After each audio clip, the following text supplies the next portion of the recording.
in this episode. There's a fantastic paper by Joe McCaffrey, and I'm going to tell you the name now in a second, which it gives you like a history of the problems of localization and this like localization debate. It is called Evolving Concepts of Functional Localization. It's a fantastic paper. I highly recommend reading that. And I think it's a great example of how I think science is dialectical. Okay, so now this gets spicy because you start with concepts about the mind, and those concepts are the condition of possibility for a specific kind of research that generates all these results over time. So you have lots of lesion studies and other things. Wait a second, I have some more notes on this here somewhere. Over time, you get more results that are generated by these theoretical presuppositions, right?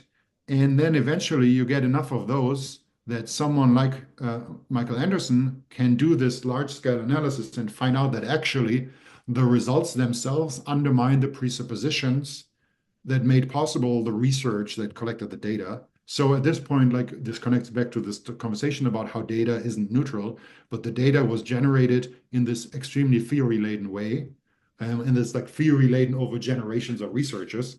Um, so we have the findings, and the findings themselves create the kind of contradictions that um, draw into questions and destabilize the conceptual foundations of the research tradition itself. Hey everyone, welcome to my conversation with the philosopher of science, Dr. Tim Elmo Feiten. This conversation certainly took an interesting turn because initially when I reached out to Elmo, my intent was to discuss the relationship, or let's call it the insights that continental philosophy has in particular for research in AI and more of the positivistic cognitive sciences. However, in the middle of the conversation, it sort of shifted into a discussion on dialectics and the relationship between science and dialectics and dialectical thinking, and he even mentioned the book The Dialectical Biologist, which is I've already ordered it. It's high on my list to read, and in fact, if Elmo is open to it, once I've read it, I'd probably love to invite him again to have a discussion just on that book, because he beautifully outlined and articulated how science, in fact, is dialectical and what dialectical thinking entails. And let's be honest here. Whenever the word dialectics is mentioned in any kind of philosophy or even a scientific environment, people do either roll their eyes or give you a bit of a funny look because, well, the term dialectics has been misused, overused, misappropriated, and everything else you could add on to that. Because, yeah, it's just one of those things that's just, it's very murky, it's not well defined, and in fact, I think in the true Hegelian sense, the point of dialectics is not to give it a definition, but rather to engage in the process of dialectics. And I think that's sort of what, when I mean the process, I mean the process of dialectical thinking. And I think that's sort of what Elmo kind of illustrated to us in this podcast. And I found that part deeply satisfying and enlightening. And above all, the best part is that, and this is kind of why I love these podcasts, I wasn't expecting to go there. I didn't even have any questions on dialectics in what I shared with him before the conversation. In any case, it was really fun. If I might say this with a bit of audacity, I guess, I do feel like I've struck gold. I found a gem in the world of philosophy because I don't think he's almost done many public appearances, public podcasts, and I hope this can give a bit of a platform for him to give him some exposure to his work and his sort of thinking. With a lot of thinkers that I personally aren't that familiar with, and it's just really he sits in this both camps of both analytic philosophy and continental philosophy, and he's read both these quite deeply, which I can say unequivocally, yes, quite the feat, because as someone trying to do this with the lack of time and energy we have, trying to read across all of these philosophers, it can be quite an arduous task, let's say. In any case, be that as it may, now a quick PSA. As you may know, I've mentioned multiple times I'll never have advertisers or sponsors on this podcast. Frankly, I think we live in a society of excess and overconsumption, and I don't want to contribute to that by selling you more things. That being said though, forgive me for the tautology. We, for better or worse, live in the world we live in. I run this podcast on top of doing a full-time job while doing my master's, and if I am to sustain this project, I need some kind of financial backing. So if you have the means, please do consider financially supporting this podcast through Patreon, Substack, or PayPal. All the links will be in the show notes. And if you're wondering what are the perks, what are you gonna get? The honest answer is nothing. That's right, there's no exclusive behind the paywall perks. You're simply supporting this project if you think the already free content that's publicly available is of any value to you. I sincerely do want to thank the existing supporters on Patreon, Substack, and even PayPal. However, if you're considering supporting the project, please do so only if you have the means. Alright, back to the episode. Dr. Tim Elmo Feiten is a philosopher of science with a focus on the sciences of life, mind, and artificial intelligence. His work brings the history and philosophy of science into dialogue with other fields, especially Continental and classical German philosophy. He has used the philosophy of embodied cognitive science to develop new readings of Jakob von Uexküll, Max Stirner, and to ask questions about the relationships between art, science, technology, and society. Dr. Feiten is currently an assistant teaching professor at Penn State University and did his PhD at the University of Cincinnati. I really do hope you enjoyed this one. I was, in fact, very glad when I was editing the podcast. I re-listened to it, and I was really happy with what had come out and what we produced. For me, at least, it was very edifying. And yes, certain parts of the conversation, as per usual with philosophy, it gets quite abstract, especially the part on dialectics. However, push through, and I think it'll be well worth it for your thinking, and let's call it, if I could put it in this pretentious way, intellectual development. With all that being said, here's my conversation with Dr. Tim Elmo Feiten. But what I was going to say was, Elmo, like, I think it's worth mentioning kind of how I came across you and why I was interested in looking into your work and then kind of eventually inviting you on the podcast. I had Mel Andrews on probably about a year ago now, close to a year ago, and it was a fantastic conversation. I really enjoyed reading Mel's work, especially her work on kind of like this the theory ladenness of machine learning. I really thoroughly enjoyed that paper just at a philosophy of science level. And then I reached out to Mel, and Mel mentioned your name, saying that I'm trying to find more thinkers who are seriously considering concepts in, let's call it European philosophy, also called continental philosophy, and trying to bridge them with more of the ongoing work in the natural sciences and then more analytic philosophy and philosophy of mind in that Anglo-American world. And then your name came up, and I looked you up, and I really enjoyed. So okay, now you got to correct me here. The paper you did on the biologist Uexküll, isn't it? It's one of those vowels that I think you don't really have in English. Uexküll, Jakob von Uexküll. He Yeah. was a German-speaking biologist from Estonia who worked he did lots of empirical research on the physiology of marine animals in the last decade of the 19th century, and then most of the stuff that we read nowadays is from the first decades of the 20th century, sort of until the 30s. Um, and he's very philosophically interesting, but sorry, I'll let you continue with what you were saying. Let's keep going. It's fine. Yeah, go ahead. Uh, okay, well, I can explain how I ended up writing a dissertation on Uexküll, and I also how I ended up like doing a PhD in philosophy at all. So Yeah, that'd be a fun place to start at. Yeah. originally, I studied English. I majored in English. I had a minor in cognitive science, and then I did a master's in cultural studies a long time ago. And towards the end of that, I got more into the theoretical parts of in cultural studies. That means there's going to be some Marxism, some French structuralism and post-structuralism, and so on. So a lot of the theory that we were reading is what we call continental philosophy.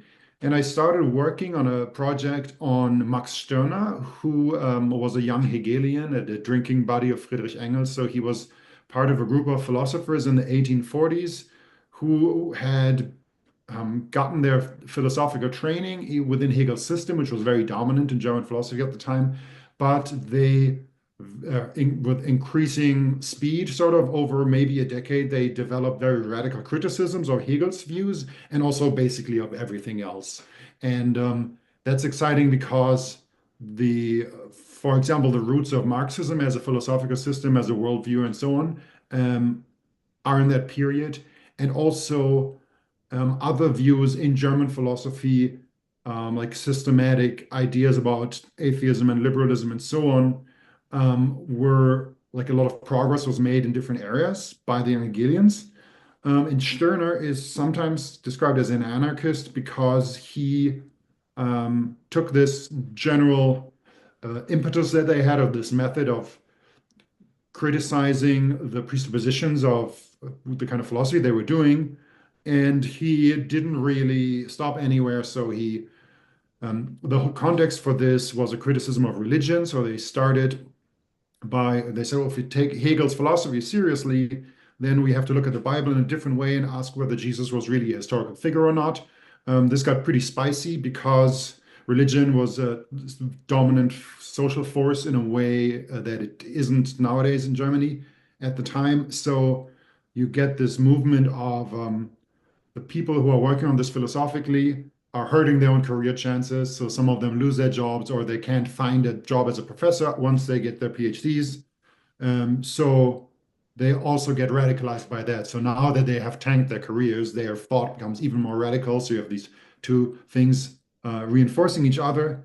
And I started working on that, and that was interesting because at the time I was more interested generally in how anarchism works as like a system of thought. And there was something called post-anarchism, which stands most of the time for post-structuralist anarchism. So the basic story of that is that classical anarchism comes out of the 19th century, and it is based on a critique of the authority of the state and so on. But it also seemed, at least according to the story, to involve ideas about human nature, where you might think, for example, that the kind of political organization that nation states force on its subjects um, make humans behave in ways that are bad for everyone or that are bad for most of us.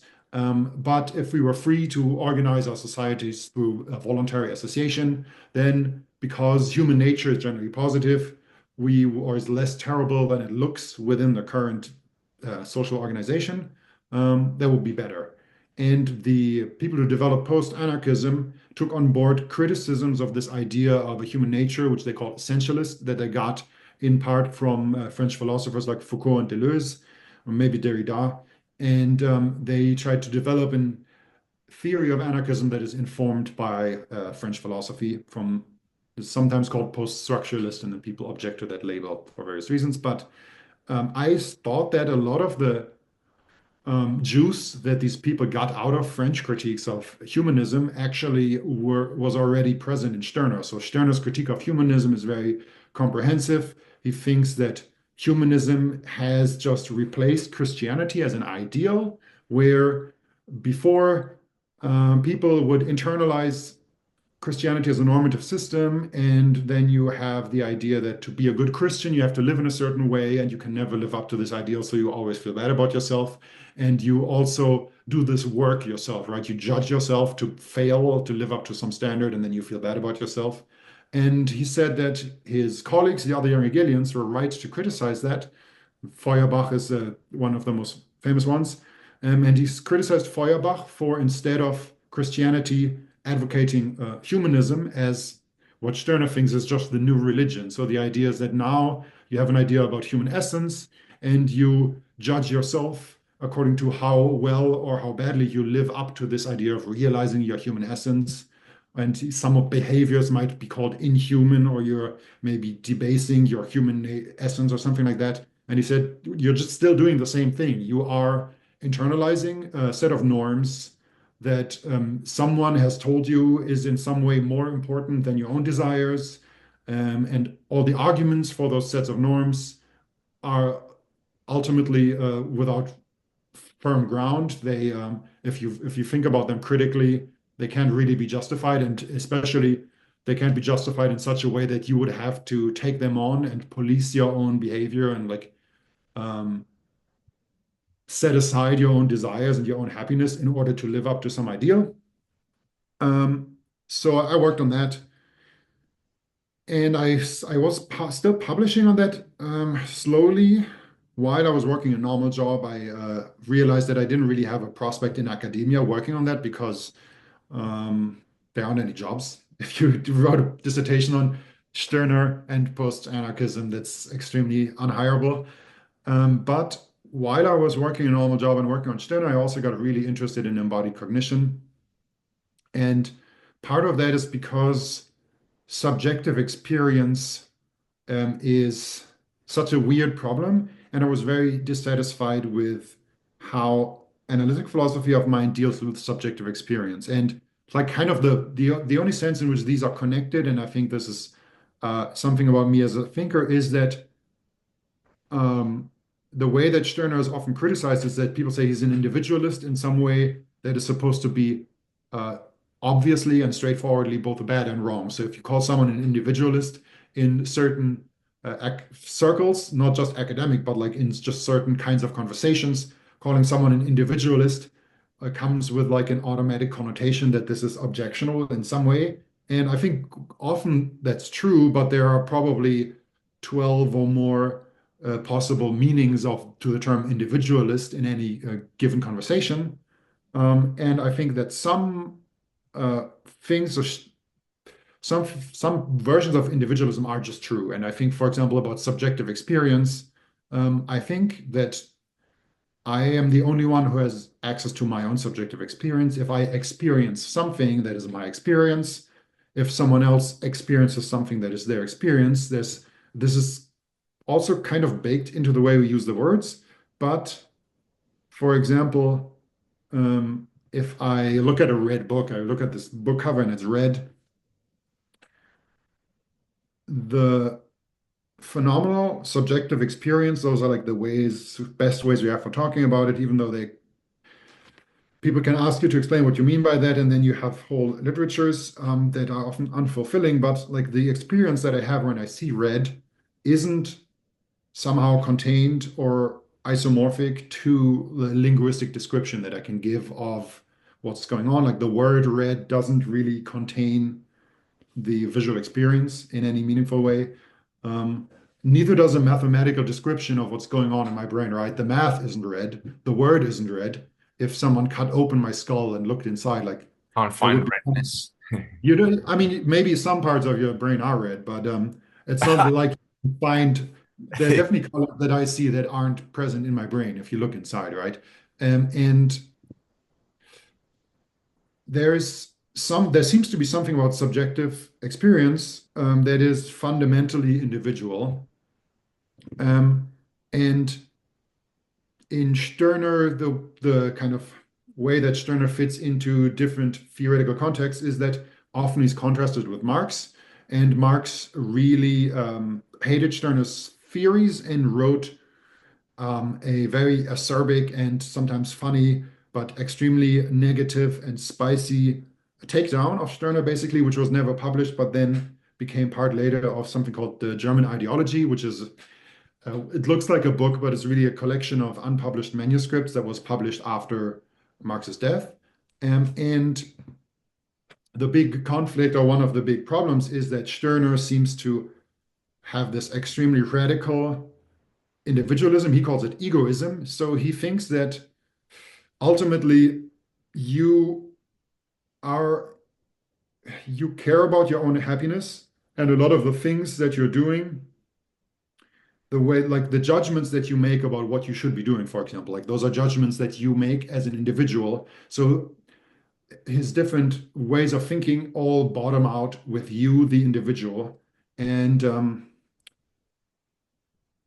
people find that objectionable. I think it's important to differentiate between different perspectives. So, for example, if you're trying to explain someone's behavior from the outside and you're doing sociology, then there's something called methodological individualism. You might think that all behavior has to ultimately be explained as the behavior of individuals. And someone else might say, no, we have to look at social institutions. We have to look at like larger historical constraints that actually determine the action of the individuals. And those are different methodological options from the outside. I think it's important to acknowledge that it makes a difference whether you are talking about a perspective that you adopt on some phenomenon outside of yourself that you are trying to understand as a philosopher or as a scientist, or whether you are understanding and navigating your own life from your own perspective. And that perspective is the perspective that is made up by your subjective experience, right? So when I open my eyes in the morning, everything I see is my subjective experience. And when you describe it like this and you're trying to explain what you mean by subjective experience, if you, for example, in a grad seminar, people will just call you a Cartesian dualist or they call you an idealist and they mean it as a slur. So it's supposed to show that I shouldn't be saying this because the views that I'm committed to and I talk about my subjective experience being private are it's supposed to be obvious and well understood, and we all agree that you can't be a Cartesian because that's absurd and wrong. And like the last few hundred years since Descartes, the work that we as a collective have done in philosophy is to get beyond that and make sure that we will never make the same mistake again. Um, and I'm like sure there are many things about Descartes that seem wrong or implausible or like things I don't want to buy into as a philosopher. But what are the alternatives? Like, do we have, okay, assuming that we don't want to say that there are two different kinds of substance, like a res extensa, so the idea that bodies are extended in space, and then we have a mind that is not located in space at all, and that's where all the thinking happens, that's where all the experience happens. And then you have this problem of how the two interact. That's Cartesian dualism.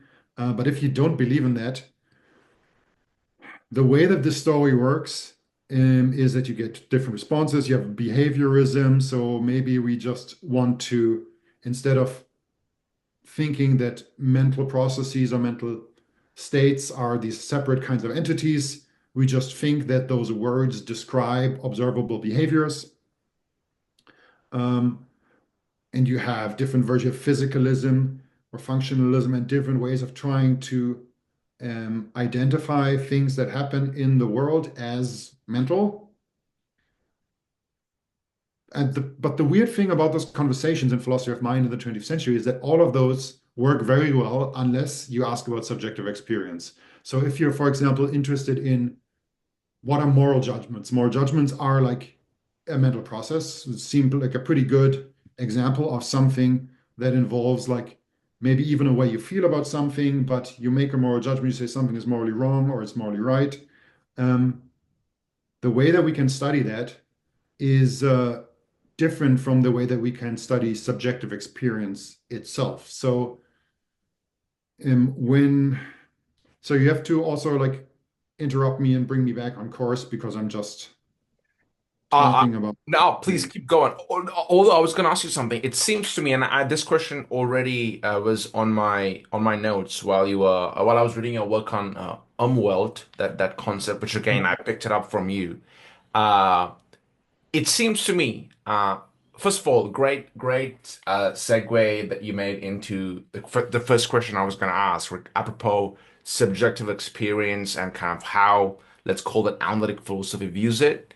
But before we even get there and kind Mhm. of flesh that out more, it seems to me you're still in some way defending Descartes, and you're still saying we probably should stick to some kind of have some kind of ontological commitment toward the dualism between the physical and the mental world. Is that right, or am I just kind of caricaturing you Yeah. here? Well, I'm not, no, I don't. There are several, I don't think that I'm a Cartesian for several reasons. So Descartes has a specific methodology where he says, okay, I want to start by doubting everything I can possibly doubt. And then I arrive at this one thing that I can't doubt, which is that I exist, and so on. And then he argues for why we can also believe that the external world exists. And at some point, you actually need God in that reasoning. And I don't, none Yes. of that, Not be this. none of that is something I take on board to justify my philosophical beliefs. And I think one thing that's important when we compare the things that we believe nowadays to the history of philosophy, and this will come up again when we talk about Immanuel Kant and embodied cognition, is that even though in some ways our views may look like the views that philosophers had hundreds of years ago, if we don't work within the same conceptual frameworks that they worked in, and if we don't, for people who are very systematic like Kant, if you don't buy the system, then your ideas probably are very different, and like the constraints on your thinking are very different from the constraints on Kant's thinking. But let me explain this with reference to Descartes. So I don't think that the majority of the people who have views in philosophy of mind and think that dualism is bad. I mean, and many of them have good reasons for believing what they do, obviously, but they don't have strong opinions about the concept of substance in Descartes, right? It's not like the concept of a substance, the way that Descartes used it, is part of how we think about the mind today. So I definitely don't think that they are two separate substances. And I also wouldn't really say that I have a strong metaphysical commitments about the mind. I think that a lot of my frustration with philosophy of mind is that metaphysical commitments, I feel like we don't have very good justifications for believing in them. And part of that is how theory choice in metaphysics works. But I also think that it's more that it's not that I have a view that I think is more robust than the other views. It's just that I don't see how any of them account for subjective experience. And like, let me explain why I think that a little bit. So if you ask what do I mean by experience, I try to talk a little bit about like what it feels like to read. And one of the phrases that people use in philosophy is like what's it likeness or something like that. Supposed to be less technical. The more technical term that is used is qualia. And I am going to talk a little bit about the problem with the qualia debate in a second. Please do. But another thing that you could point out is also that when you say experience, you could have something like a thin or a thick notion. I'm not sure whether that's actually the best way to explain that, but Immanuel Kant, for example, in the Prolegomena, which is the book that he wrote after his first critique turned out to be too difficult to read for most people, he wrote the Prolegomena to Any Future Metaphysics, very explicitly as an attempt to say the same stuff, but in a way that people can understand, which is why that's the main Kant book that I've actually read every word of. And he says that what it means to have an experience is to bring intuitions under a concept. And the way that you do that is that is a judgment. So you have an experience by making a judgment that brings intuitions under a concept. And depending on what you think a concept is, this is a relatively demanding notion of experience, right? This means that in order to have an experience, you have to do something. And it also involves a concept. I don't think about subjective experience in this way, and it's possible that what I mean by subjective experience is closer to what Kant would call just the intuitions. Of course, Kant says that, well, I'm going to get this one wrong, it's going to be embarrassing, but intuitions without concepts are blind, and concepts without intuitions are empty. I think that's maybe what he says. So the problem is he thinks that you can't really think unless you have both intuitions, which is like something that comes from the outside and impinges on your senses in some way, and concepts that allow you to experience those inputs as a structured and a meaningful way. And I'm not disagreeing with that in general. I just don't think that that's how we use the term experience when we try to talk about subjective experience as a philosophical problem. Sometimes people will also say consciousness or conscious experience. The problem with consciousness as a concept is that it can also involve more higher level intellectual capacities for reflection and planning and whatever. And I'm not interested in those. I'm interested in something very close to what people mean when they say qualia. Okay, when they say qualia, they would say, for example, a singular quale might be the redness that I see when I look at this. And one thing that happens when you talk about subjective experiences that people tell you to read Daniel Dennett's Quine and Qualia. It's a paper, very famous, and I think that's in general a good idea. Everyone should do that. I've done it probably 5 times because once a year, every year, while I was in grad school, I would talk about subjective experience on Twitter in some way. Back when philosophy Twitter was a pretty interesting and volatile place. but also famous philosophers like Keith Frankish, for example, would be super generous and very engaged with random, anonymous nobodies like me in good faith and talk about philosophy, which is amazing. And then they tell me to read Quine and Qualia. So those are the two things that happen to me when I talk about subjective experience. A, someone calls me a Cartesian, and then also they tell me to read Quine and Qualia, and I do. And it's always more confusing than the last time because I don't see any good arguments in the paper for thinking that subjective experience doesn't exist. And okay, now this is already a problem because Dennett later clarified in an exchange with David Papineau, an email exchange that was published or something like that, that he doesn't deny that subjective experience exists. He just thinks that qualia are a theorist's illusion or something like that. So there's something wrong with the concept of qualia as a technical term. However, I think when you actually read Quine and Qualia, the article, it's pretty obvious that he means not just the technical term in some specific construal, but he does actually deny that subjective experience exists.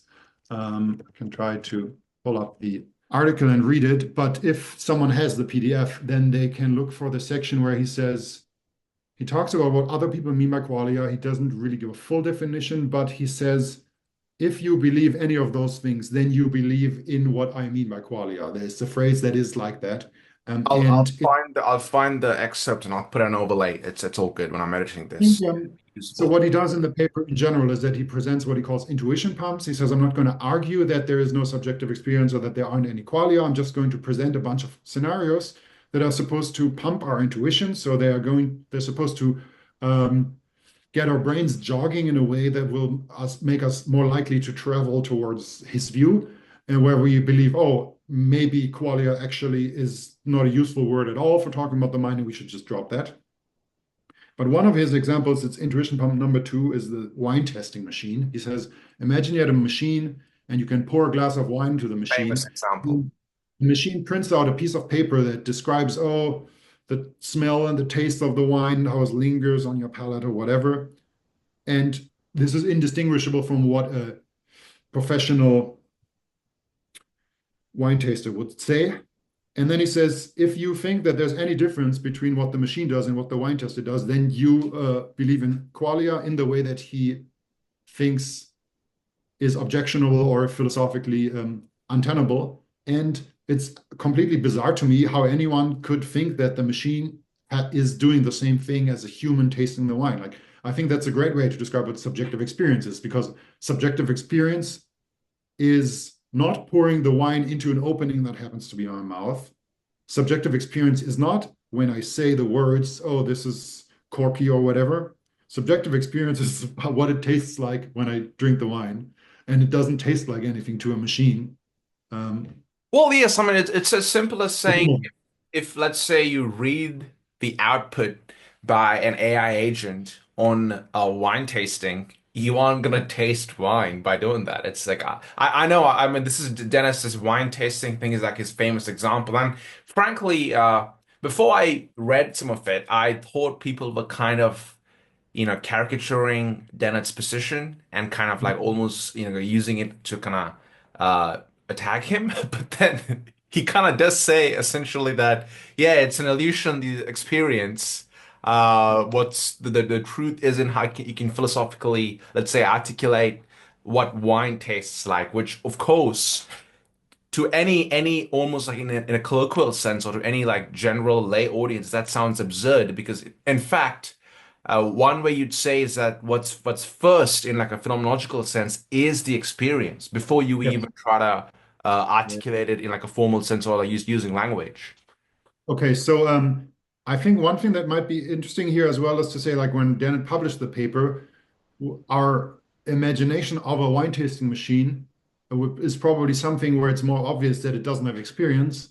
Nowadays, if because of the progress of AI, if you think about maybe not ChatGPT, but like whatever we have in 20 years down the line, um, to some people, it's not like people actually ask questions about whether large language models have mental properties, right? So can ask whether ChatGPT actually has beliefs about anything, or whether LLMs can have intuitions and things like that. And I think it's important to point out that even though I think the wine tasting machine, as described by Dennett, like we have no reason to think that it would have subjective experience. Um, it's possible for me to imagine a robot that has subjective experience, but there's an important difference. Like it's important to note that I think it's possible to imagine that, and it's possible for me to understand the difference between a machine that has experience and a machine that doesn't have experience. But I don't think that there's actually any empirical method for finding out whether the machine has experience or not. And I don't mean this in the terms of the current science that we have. I've never even heard a description of an experiment that would allow you to tell whether a machine has experience or not. And we can contrast this again to the whole rest of the mind. So if you think about moral judgment, um, imagine it's the middle of the 20th century, we are philosophers of mind, and one of us thinks that moral judgment is primarily a rational activity.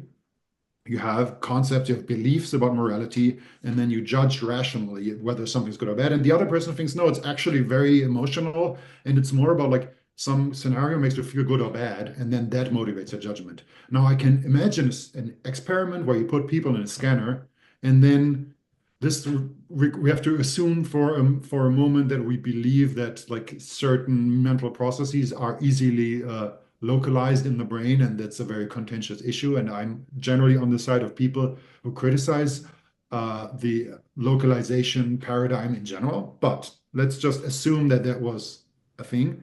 So we are trying to imagine a science like we can even being able to imagine a scientific experiment that can make this distinction is something that I think we can't do for subjective experience. So let's do the one for moral judgment, right? We imagine that we know that rational thought is maybe located in the prefrontal cortex or whatever, and emotions are maybe located somewhere else. We have strong scientific evidence and all kinds of other research that suggests that when we are emotional, when we exercise our emotional capacities, there's a certain area of the brain that has lots of blood flowing through it. That's what we actually, what we measure. And when we think rationally, the blood goes to the prefrontal cortex. Now, this is like a cartoon description, obviously, but we could put people in the scanner and then we could ask them to make moral judgments. And it's possible for us to imagine that the data would show us one side is right and the other is wrong, right? It would show us there's very little activation in the part of the brain associated with emotions and a lot in the part that's associated with rationality, or the reverse.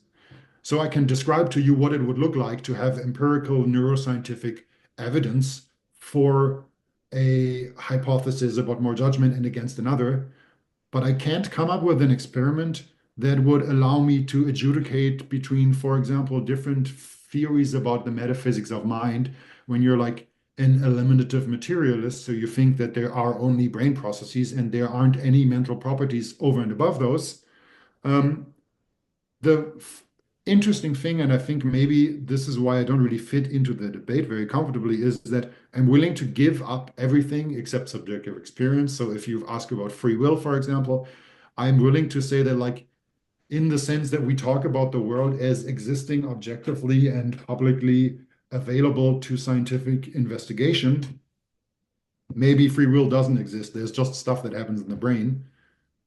The only part about the mind that even conceptually I cannot understand how we could tell a story about that being physical is subjective experience.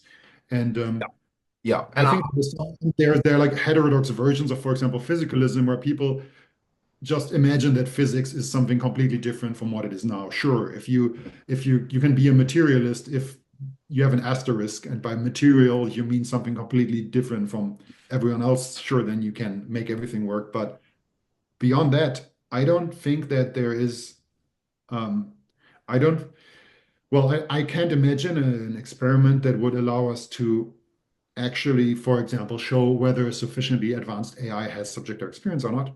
And I also think that the way that um, there are people in philosophy of mind who have done great work showing how neuroscience is relevant to philosophy and vice versa. And I think all of that's great. I'm super into that. But I think that they also sometimes pretend that the advances of neuroscience count as evidence for specific metaphysical views, like materialism, for example, and they don't. Um, with the asterisk that they like that might be ammunition against someone who is like a dualist about moral judgment and thinks moral judgment is something that is not physical but happens in your mind and or something like that. I mean, there are some, but if you think about subjective experience, nothing that neuroscience has shown it, it doesn't exert any force on the scales of metaphysical commitments at all. And the materialists in philosophy of mind believe essentially the same things that French materialists in the 17th century also believed, and they didn't have neuroscience. So like it just does not fall out of empirical scientific results. Yeah, Um, if I may interject for a moment here, Elmo, I think we need to flesh this out a bit more. So, and I think you're a good person to answer this. Yes, as you did outline, can you tell us a bit more as to why, and this is more a research-oriented question, why you think AI research, both people who are working more on the philosophy of AI, but also certainly the AI researchers in like the engineering, computer science sense, and then cognitive science, why you see concepts, ideas, theories in so-called continental philosophy being almost critical for this kind of research if we are to kind of make, I don't know what the word progress would really mean here, but at least for us to have a better understanding of what we are doing here in AI research. Like, why do you think AI research needs continental philosophy? yeah, that's a great question. Sorry, one second. Sorry, because I'm talking myself into a rage. I'm trying to get the lay of the land of what I've just said and how maybe That's totally fine. Don't worry. Yeah, I mean, we no, again. But so this is a good development. So I think that's why I kind of wanted to interject and yeah, I think that like so the reason why I hesitate a little bit is because I think the problem of subjective experience might be useful. It might be useful to talk about Uexküll for like as short as possible. Just because like I got interested in Uexküll originally because at this point we know that there are some people who take seriously subjective experience, right? And we both came to the point where we said, well, if you're a human being, actually subjective experience is what comes first, and the like judgments we make in language come second. So if you do, for example, phenomenology, it was in as a philosophical school or method, goes back to Husserl and is the idea that we want to use direct systematic investigation of our subjective experience to ground philosophical knowledge in general. Now we can bracket the part about grounding all of knowledge for a second and just uh, take on board this idea that our subjective experience is that something that we can directly and systematically investigate. And that is something else than investigating someone when you're the scientist and the person you're investigating is a subject who is not you. Then you're investigating them from the outside, and it allows you to do empirical science in a way that is objective in certain senses and reproducible and so on. So the conditions for standard natural science require you to do science on other people normally and not on yourself the way that you do in phenomenology. Um, by which I didn't mean to imply that phenomenology is part of natural science, but the investigation of your own experience in a systematic way can be very useful for doing cognitive science or psychology. Um, and in this way, phenomenology has been very influential for cognitive science. So there's already a presence of phenomenology in cognitive science, especially in what is called embodied cognitive science.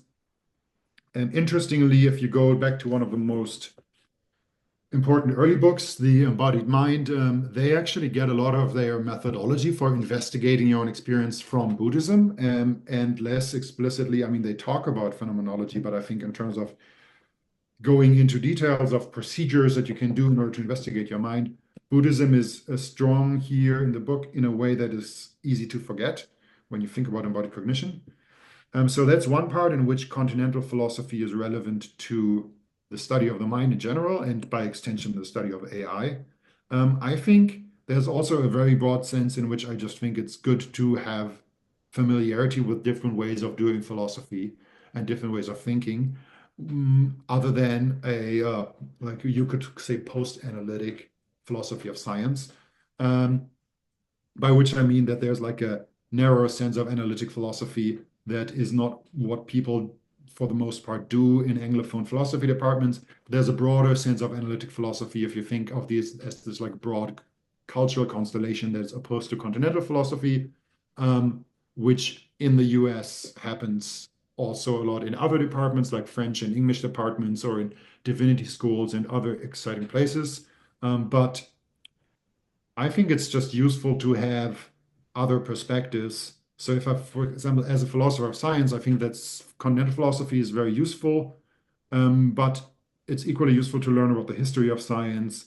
So there's something called HPS, History and Philosophy of Science, which is a very useful corrective to a lot of standard philosophical perspectives. And there's also STS, which is Science and Technology Studies. And some of that is also very useful for thinking differently about the topics you're interested in, like AI.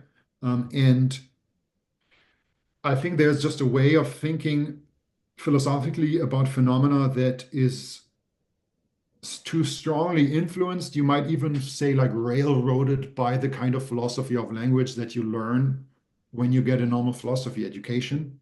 And that can just limit it can lock you in into very specific ways of thinking that are often not like the most useful or necessarily even accurate ways of understanding a problem. Um, my favorite example for why the history of science is basically the antidote to the potentially lethal snake bite of philosophy of language is Putnam's ideas about the extensions of natural kind terms in the famous Twin Earth story and history of crystallography. So if you're familiar with Twin Earth, or you and also you, the listener, that's great. If not, you can look it up very easily. There are many YouTube videos probably that summarize it. But the basic idea is that this happens within a debate about the meaning of terms. And the view that Putnam is attacking is what is called internalism. So the idea that in some sense meaning is in our heads. He's what is called an externalist. So he thinks that in some important way, the meaning of our words depends on things that are out there in the world. And the way he motivates this view is by saying, imagine that astronauts discovered a planet that is qualitatively identical to Earth in every way, except that the stuff that fills their glasses, that comes out of their tabs, and that they drink and brush their teeth with, that looks like water, tastes like water, smells like water, is not H2O, but it's something else that is some other microstructure. We can just call it XYZ as a placeholder. So instead of water, they have XYZ. He says that if we discovered this planet, and then at some point, well, in the beginning, we just call it water because we don't know, and then eventually we discover that it's not H2O, it's XYZ, he would say we wouldn't call that water. And that is supposed to demonstrate that we can discover the extension of the natural kind term water when we discover its microstructure. So like when we discover that water is H2O, we also discover which of the liquids that taste like water are actually water and which are something else because their microstructure is different. That sounds very nice, but it's also not true because when modern crystallography was invented, we had these gemstones that are called ruby and topaz, right? Topaz is mostly yellow, ruby is red. And we discovered that they have specific microstructures, and the color is actually not because most of the material doesn't cause the color. The color is caused by small impurities of like aluminum or titanium or something like that. And we discovered that there are different crystals that have the same general like lattice makeup, but they have other impurities. So we discovered that there are different colors of topaz. You have the same basic crystal, and then the impurities might be instead of titanium, you have aluminum, so you get a different colored topaz. But for ruby, we made the same discovery. We discovered that there are other crystals that have the same general structure as ruby, but they have different impurities, they have different colors, and we decided that the other stuff isn't ruby. We only call the red ones ruby. So clearly the discovery about the microstructure did not determine the extension of the terms. the discovery of the microstructure is just an occasion for a social choice that we have to make as a community of speakers that includes both scientists and other people, and all kinds of pre-existing feelings and commitments about gemstones and their maybe value and so on, that determines what we do with our terms. And I think that's useful. I think everyone who learns about twin Earth should also learn about Ruby and Topaz in philosophy classrooms. That's my little rant slash pitch here for using history and philosophy of science to correct philosophy of language misconceptions. Well, yes. I mean, if I may add one more thing here, and I feel like you'll agree with me, and this is again why I was initially drawn towards Mel Andrews's work. This notion, and it's kind of bizarre because you're talking about the history of science, history of philosophy, this idea of theory-free science or theory-free, let's say, machine learning research or whatever you may call it. It's not a new thing. Like the logical positivists, for instance, had this notion that we could do kind of almost automate the scientific process, and we can do science with pure empiricism and logical analysis of language. And then in machine learning, there's like this ideology that you can get AI agents to do the science for us, bereft of any theory. But then, of course, what I find interesting in especially studying, I think here I would defend more continental philosophy is that we always come into whatever the act, whatever the enterprise with myriad metaphysical presuppositions. Like we can't do something without metaphysical presupposition. And again, even for people that aren't overly keen on, let's say, philosophy and especially like the speculative philosophy, just knowing that we always start with some kind of within a symbolic order, within certain presuppositions, I think can be valuable as a thinker because it makes you a more, for lack of a better term, self-aware thinker, knowing that you always come with certain metaphysical presuppositions. And it's not just merely like saying, I've got like a confirmation bias or whatever, but rather, no, it's more saying, to use like again a German term here, I think like everyone has a Weltanschauung almost unconsciously, whether you say it or not. So I find that's one reason, again, I think it's important to pay attention to some of these thinkers, along with the other stuff you mentioned for sure. That's super interesting. It reminds me of two things, and I can actually connect this to something else that's on our docket, which is dialectics, Mm. and going to be a little out there. So I'll try to make it make sense. But the first part that makes sense is that yes, there's a certain tendency of thinking about machine learning and in general data analytics in the way that it's become more successful and popular in like the last decade or so, um, as if the computational methods are neutral, and then whatever, we don't worry too much about what data we have. As long as we have enough data, this will just be able to answer basically any question. So and the problem, of course, is that the data that you have comes from somewhere. Like the data has a history. It's not just that like you personally, humans have bias, and the bias also influenced both how we like interpret the data later on and also how we generate the data. But the sources that we have for data themselves are downstream of other theoretical commitments that we already had. And I think a nice example for this is neuroscience. Now, I'm not I don't get paid to work on neuroscience, but I'm very interested in it. So I do like kitchen sink philosophy of neuroscience sometimes. And Best kind. I'm Best really kind. interested in the problem of, well, I already mentioned the localization debate, but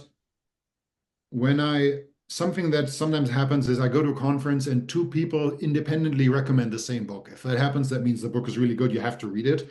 And the one book that where that happened to me was Michael Anderson's After Phrenology, which is pretty early. It's like 2008, I think, where he did this very broad and systematic analysis of neuroscientific research that localizes specific functions to areas of the brain, and he did this at different levels. So he said, Well, there are studies that try to ask what parts of the brain are involved in action or in perception or in memory. And then you can also break those down into smaller parts. You can also, instead of looking at larger regions of the brain, you can look at smaller areas of the brain. And he compared all of these kind of different combinations of scales to see whether any of those can be robustly localized in such a way that you could say, well, this part of the brain does action but not memory, and this other part does memory but not action. And the result is that in general, every part of the brain that has been identified as being like 4x turns out to also be for 3 or 4 other things at least. So that's interesting, and it's like throws a wrench into the way that we, especially in popular culture, get communicated how neuroscience works in general. It always sounds as if there are different parts of your brain, like little modules that are for doing some specific task. And then there's like an unholy alliance between neural localization and evolutionary psychology, where people then think that relatively recent human evolution was structured in such a way that selection pressures would have been able to target individual of these modules such that they could be adaptations for specific things. And then you can get all these weird made-up stories about why we behave in certain ways nowadays because our ancestors evolved to do X, Y, and Z. And those are all methodologically untenable, is like the short version. But interestingly, this localization research is very old and has made it's interesting because the part of the complaint is that the kinds of terms we use to talk about psychology are 100 years old. And if you look at psychology papers nowadays, the concepts that we use to distinguish between like beliefs and emotions and other things that are kind of the furniture of the mind that we used to study are super similar to what psychologists did 100 years ago when you compare that to other disciplines where all the concepts from 100 years ago were discarded and we have new ones because we have new methods for studying it. But those concepts that people use in what's called faculty psychology, they have structured the kind of data that we collected, right? Because when you come up with a study, you have a phenomenon you're interested in, and then you come up with a task that is supposed to involve that specific faculty or capacity, and then you come up with a way to measure something in the brain and so on. But like the kind of data that we generate is structured according to the pre-existing theoretical beliefs that we have about the furniture of the mind, or you could call this the ontology of the mind. And there's a fantastic paper by Joe McCaffrey, and I'm going to tell you the name now in a second, it gives you like a history of the problems of localization and this like localization debate. It is called Evolving Concepts of Functional Localization. It's a fantastic paper. I highly recommend reading that. And I think it's a great example of how I think science is dialectical. Okay, so now this gets spicy because you start with concepts about the mind, and those concepts are the condition of possibility for a specific kind of research that generates all these results over time. So you have lots of lesion studies and other things. Wait a second, I have some more notes on this here somewhere. Over time, you get more results that are generated by these theoretical presuppositions, right? And then eventually you get enough of those that someone like Michael Anderson can do this large-scale analysis and find out that actually the results themselves undermine the presuppositions that made possible the research that collected the data. So at this point, like this connects back to this conversation about how data isn't neutral, but the data was generated in this extremely theory-laden way, and it's like theory-laden over generations of researchers. So we have the findings, and the findings themselves create the kind of contradictions that draw into questions and destabilize the conceptual foundations of the research tradition itself. Yeah, that's a brilliant point, Elmo. I couldn't agree more. It's really interesting, right? Like when people speak of the philosophy of science, people talk of like something like falsifiability by Popper and all of that.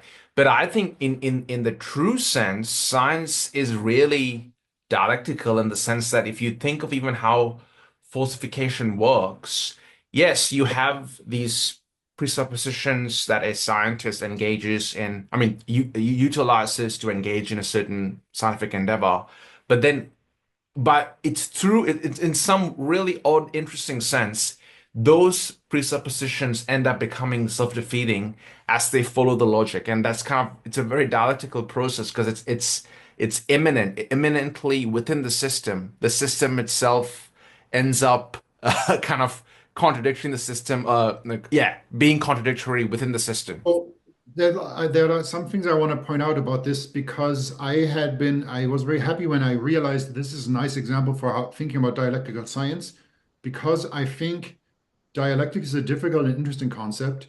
And there's a way of thinking about dialectics in science that is less satisfying than this. So the reason why this is satisfying is because we are talking about like in immanent or internal dynamical development of a system that contains contradictions. So it all sounds very dialectical.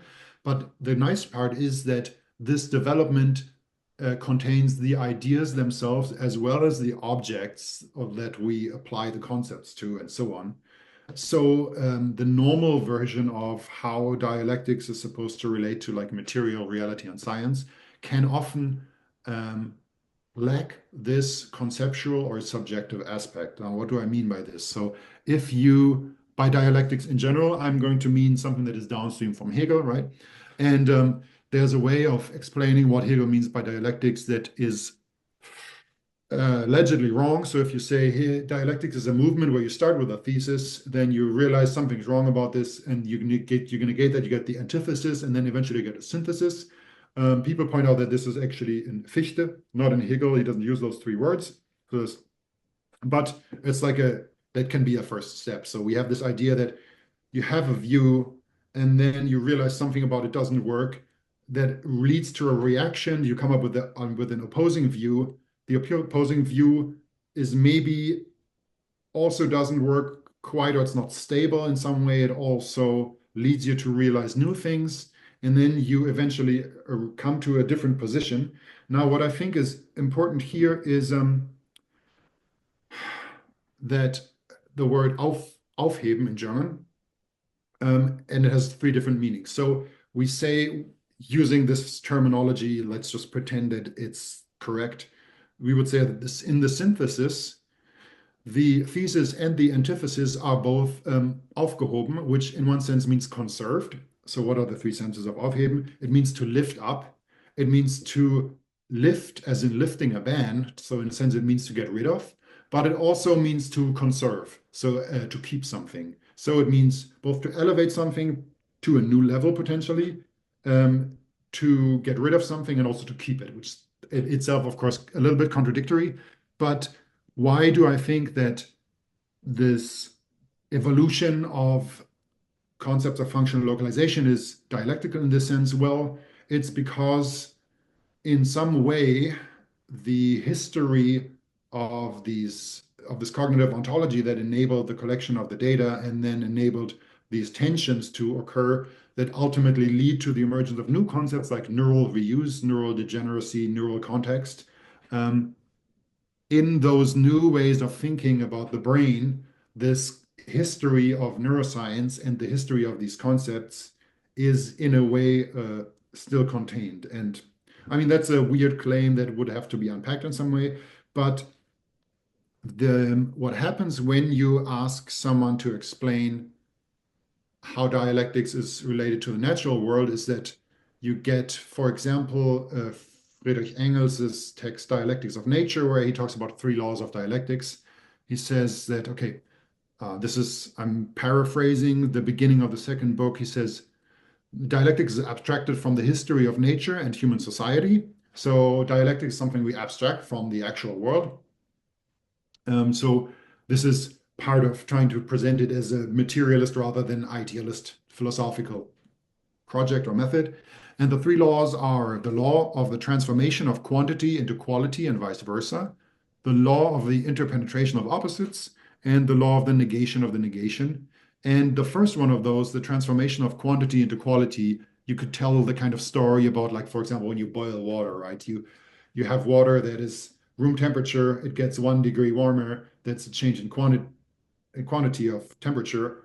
And the quality of the water otherwise doesn't change much. But then when you get to 100 degrees Celsius, suddenly you have a change. The change in quantity turns into a change in quality. So there's a way of telling the story of dialectics as something that happens in nature, but as you notice, there's no interesting interaction between our concept of temperature and our description of the phenomenon. So there's a way of talking about dialectics that kind of stays on the level of the phenomenon. And I think if we want science to be dialectical, it has to roll into one, so to speak, the dynamical development of the phenomena we're studying. And this is often compared to like dynamical systems theory or complexity theory for good reason, because some of these things that happen, quantity turning into quality, are very similar to emergent phenomena. There's also a great example in the Dialectical biologist about the co-evolution. So I'm going to talk about this in a second. This is cool, but it's unsatisfying to have an account of dialectics that merely deals with the material systems that we're interested in. And if you want to be convinced that that's not a full-throated account of dialectics, you can read Adorno's Introductory Lectures to Dialectics. So I believe that there's an English translation of this. I think Adorno is very difficult to read in his actual books.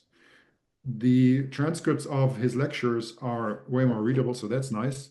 And he emphasizes that dialectics is something that describes not merely the internal dynamics of phenomena that we study, but also the dynamics of the concepts themselves. So that's I think that's a desideratum for a dialectical science. Now, other book I just held up, The Dialectical Biologist, is a collection of essays by Richard Lewins and Richard Lewontin, and those guys are fantastic in general. But there's in particular one essay called Dialectics and Reductionism in Ecology, where they have an example of dialectics that is predator-prey co-evolution, which is very interesting because you have a predator population, a prey population, and it seems that the population growth of each is opposed to the growth of the other population, or like in contradiction somewhere. Well, at least the growth of the predator population contradicts the growth of the prey population in a sense, you could say, because the more predators you have, the lower the prey population gets. And then if the prey population gets low enough, this has the other effect. So there's like the Lotka-Volterra model for that. But what happens if both of these species evolve over time is that the prey gets better at avoiding the predator gets better at hunting the prey. So there's something like a medium-term balance that is created by this conflict of opposed tendencies. So if the predators get faster, they evolve to get faster, that would disturb the ecological balance. But the prey also evolves to get better at avoiding the predators, so the ecological balance can be conserved by these two opposing processes in the mid-range, because what also happens during that process is that the conditions of possibility for that process get consumed, which is the capacity for these species to evolve. Like you can't get indefinitely faster if you're a certain kind of animal. You can't get indefinitely better at like hiding in a tree or whatever it is that the prey is doing. So you have this system of opposites that are both contained in like a larger dynamic that preserves itself, but also consumes the possibilities of its own existence or process. And that's cool. And it illustrates and like exemplifies many features of dialectics, but I still think that it doesn't really have this aspect of rolling the concept into its own development, where Adorno is very explicit that dialectics as the development of a concept in the process of like tarrying with the phenomenon. Like you try to account for the phenomenon by bringing it under the concept, and then it fails in various ways. Some of the ways in which it fails will be related to like our actual lives, the way that we like live in the world and use this concept to navigate the phenomenon in our lives as scientists or just as humans. And then the history of this development is in some way contained within the mature form of a concept. So What do you mean Uh, by tarrying with the phenomenon? Maybe that's not a great verb. It's just that like there's a way of thinking about how words relate to the world where you might think, well, you have a word and then you have a certain understanding of what the word means. You have like a concept, rules for how to apply the word. So for example, like does water apply just to H2O, or does water apply in a more pragmatic way to things that I can drink that have a lot of H2O in it and maybe a bunch of other stuff like other isotopes and so on. Um, and so you have these rules for a word, and then you use it, right? You use that word in language and you navigate your environment. So the phenomenon is out there, like whatever, whether we call it water or not, that's part of our life world. And the way that we navigate and interpret and communicate about our life world makes use of the concept. So if we develop a concept, and for thinking about the brain, one thing that is interesting, if we think about how like our concepts about the brain influence how we live our lives, is this Catherine Malabou's "What Should We Do with Our Brain?" I think that's super interesting. That kind of motivates some of my work on Stirner, as well as the idea that like depending on who tells the story, the dates will be different. But the basic story is that we used to think that the connectome, so the way in which the neurons in our brain are connected to each other, not every neuron is connected to every other neuron. Obviously, some of them have hundreds of connections, or maybe or it might be orders of magnitude off there. But um, we have maybe 80 billion neurons in our brain, and more connections than that. And we used to think that by the time you're an adult, or maybe 25, most of those connections are established in such a way that they might get stronger or weaker over the rest of your life, but you don't grow new neurons, and also not really new connections. So the idea was that there's little neural plasticity. And then some people say this happened in the 70s. There are some other discoveries around the turn of the century that were also influential. But in either case, nowadays we ascribe a way higher degree of neural plasticity to the adult human brain than we used to. And this has effects for how we might think about ourselves. So if you think that adult human neuroplasticity is very low, then you might think that like whatever brain you have when you're 25, that's just what you have to deal with. And like taking on a personal life project of trying to become a different kind of person might be a bad idea if you think that's just not possible. And there are other things you might believe that would mesh well with this notion, like a neural pessimism, you might call it. If you believe in evolutionary psychology and you believe in localization, you would believe that like the different parts of your brain and the different their sizes and their ability to solve certain tasks or to react in certain ways are both determined in the distant past by adaptations that happened to your ancestors. And then they are also in a second move, kind of determined by how you grew up. And now you're an adult, and that's just that. And your brain can get worse, but there's little hope for you to develop um, significantly different mental capacities or dispositions or character traits and so on. If you think that your brain is very plastic, that seems more feasible. And um, I think that's a way in which like our concept of the brain can play a role in how we live our lives, right? That's like insofar as the brain is a phenomenon in our lives, it's like an explicit phenomenon for the neuroscientist, but it's also something that is part of our lives, like whether we think about it or not, right? It's So almost like an existential datum, like an existential, you start from, okay, this is what the brain is, and then you go on from there. And it's really interesting, isn't it? You say all this almost like in our culture, just in like the late for like a lay people, let's say, who aren't too interested in on like neuroscience or whatever, they talk of things like the big five personality traits, or what's this, the Myers-Briggs, all these other ways, or even then there's like astrology. It's again this trying to find something to hang on to, trying to find, I'm going to use a Lacanian term here, like a big other, some kind of like structure to hang on to make sense of our experience. Whereas Yeah. something like what Malabou, for instance, posits, which I'm a huge fan of for sure, is what I would call as more of a ontologically open system where there's like this radical unknowing or like openness to whatever the phenomena of a brain or a subject is. One thing that I think is interesting about categorization like that is that, like, if you believe in Myers-Briggs type indicators, for example, there are obviously different ways of interpreting this, but you might think that they reveal something about like who you are as a person, and then this can help you navigate your life if you like behave in such a way that you think you are accommodating some immutable truth about yourself by adjusting your behaviors, while you're actually just enacting uh, the content of this description. So there's a weird feedback loop, right? Where what you think was merely a description of your psychology that might be either true or false now becomes a guiding principle, and you get something. There's different ways of talking about this.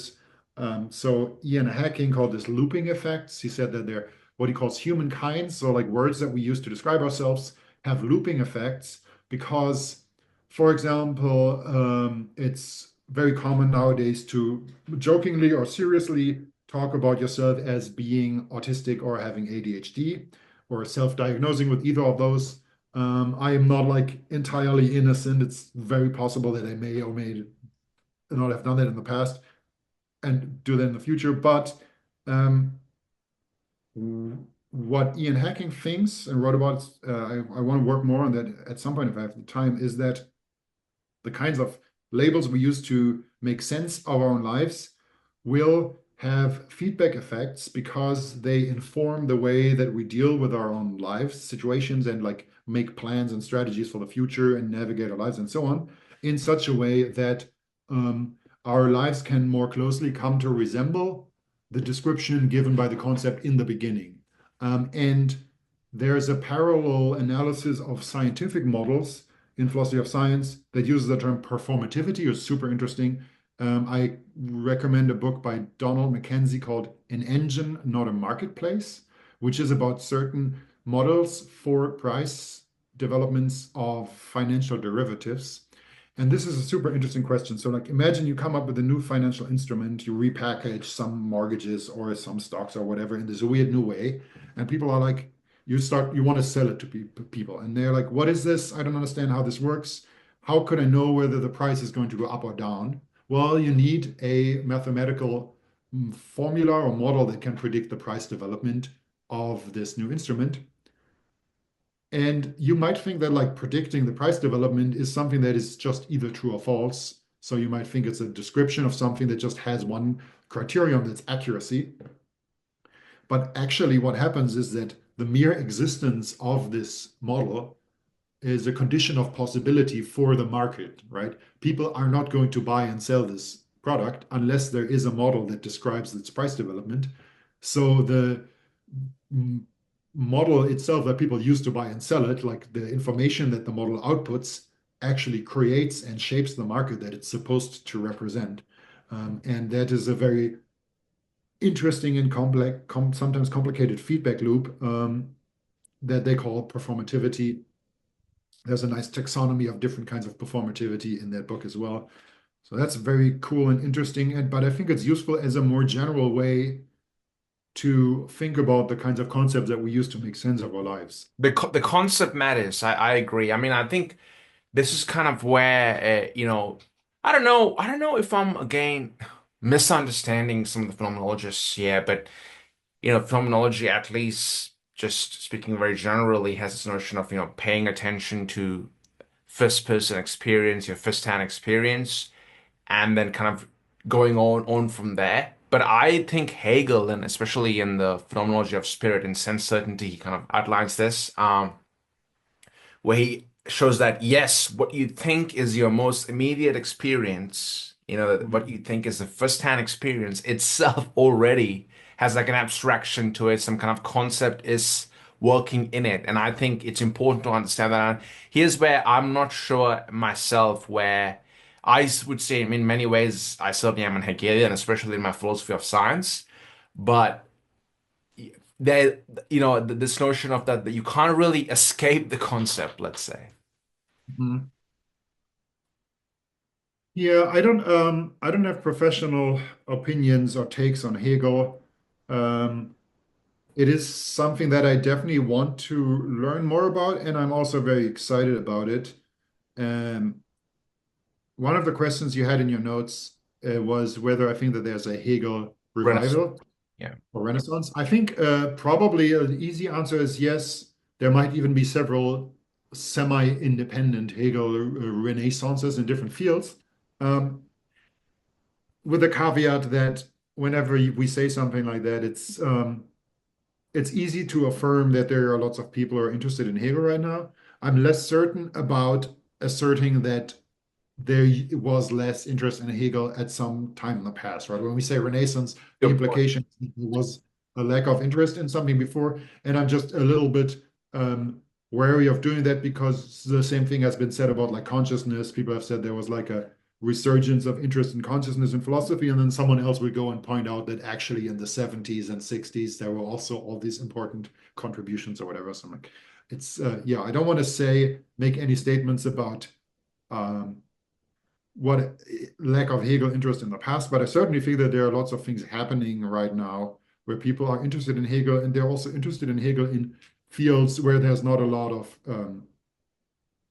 engagement with his thought. So one of those is I'm actually reviewing a paper right now on Hegel and cognitive science, which obviously I can't say anything beyond that. But that is very interesting, and I'm excited for more of that to happen. Um,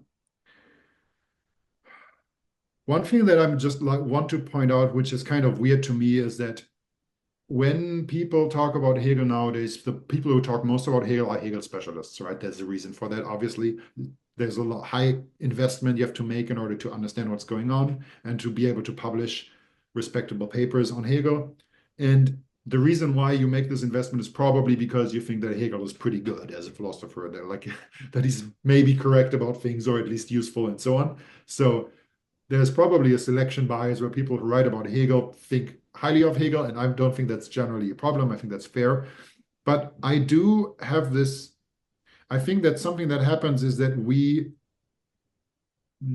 we try to interpret philosophers from the history of philosophy, there are several things that happen. So one of them, which I actually think is a little bit of an epistemic trap, is that what is a successful career as in Hegel exegesis or the exegesis of some other big thinker like Kant or whatever? You have to find something, you have to give an account or an explanation or a reading of the thinker that is new in some important way. And it also has to show that you are very good at philosophy. So it has to be difficult to maintain. And so sometimes this can mean that like that's reading is surprising and it's like very different from what most people think about that thinker. So there are like certain incentives that also make it likely that successful people will have readings of thinkers that are perhaps skewed in certain directions. But the thing that I'm actually dancing around that I want to talk about is that I think we don't really pay a lot of attention to what happened immediately after Hegel in the history of philosophy, like the young Hegelians. So like when you want to understand Hegel nowadays, you might go and get the phenomenology of spirit. And then you also need secondary literature, probably, unless you are exceptionally gifted. So you will get whatever the most highly renowned secondary literature is, which I think also is a good idea. But that literature is very recent and most of the time doesn't really care that much about what, for example, the young Hegelians thought. So like we think that our best shot at understanding what Hegel actually meant and whether he was correct or wrong about some part of what he said is to like marshal our present day philosophical skills and like the best methodologies we have available and so on. And there's probably some truth to that. I mean, it would be very pessimistic to think that like on the back of hundreds of years of philosophical work and interpretation that we are not in a position where we now can now better understand Hegel. Like, obviously, I'm not saying that, but I do think that we are not really taking seriously the idea that like people who were alive at the same time as Hegel and like studied with him, if they all moved away from his system in a very specific way and had these like strong convictions that Hegel's philosophy was flawed in fundamental ways, like I think it sounds like that would be worth taking seriously. Um, and I'm not an expert on the young Hegelians, Well, you but I do certainly that. wrote on Max Stirner, and he mentioned Yeah, forever I'm an expert on Stirner. That's fair. conversation. Um, Yeah, that was very useful. I just wanted to give a little, I want to give two plugs. One of them is if you're interested in the young Hegelians and you can read German, so I know this is a big constraint, but there's a great scholar, Wolfgang Esbach, who wrote his Habilitation on the young Hegelians. It's called, I think, just Die Junghegelianer. And he is a sociologist, so he talks about the young Hegelians under four aspects as like a social configuration. He talks about them as an atheist sect, as a journalistic bohem, as a Yeah. philosophical school, and also as a political party. And I think this like broad cultural, political, social context for philosophy is super interesting. So that's like just like a general, I think that's generally good. If you want to understand philosophy, you have to understand not just like whether something is a valid argument and like what the premises are, but you have to understand the context in which philosophy is done. Yes. So And I think, okay, here's another reason why I think kernel of philosophy is quite useful, because I find at least people, or let me put it this way, commentators on kernel of philosophy, they're very good at kind of understanding the context of how certain thinkers, the milieu, and how they were developing their ideas, and they try to put it in like a stupid way, humanize philosophy a bit more rather than making it like a bunch of axioms and premises, and then you develop your ideas from there. So, and this is again one reason I really do find there's something in kind of the more the European kind of philosophers that you're mentioning here. yeah, I definitely think that analytic and continental philosophy have very different strengths and weaknesses. And I do I think completely agree. that it's super important to be able to read both of them and a little bit like the more mental flexibility you have to like think in different ways, the better off you are if you're trying to make sense of anything, including philosophy. And in a way, this contrast, as we just described it, between analytic philosophy, caring about the logical structure, like the backbone of philosophical arguments, and continental philosophy, perhaps overall paying more attention to like the life of a philosopher like Sartre or something like that, and also the like historical context in which ideas developed.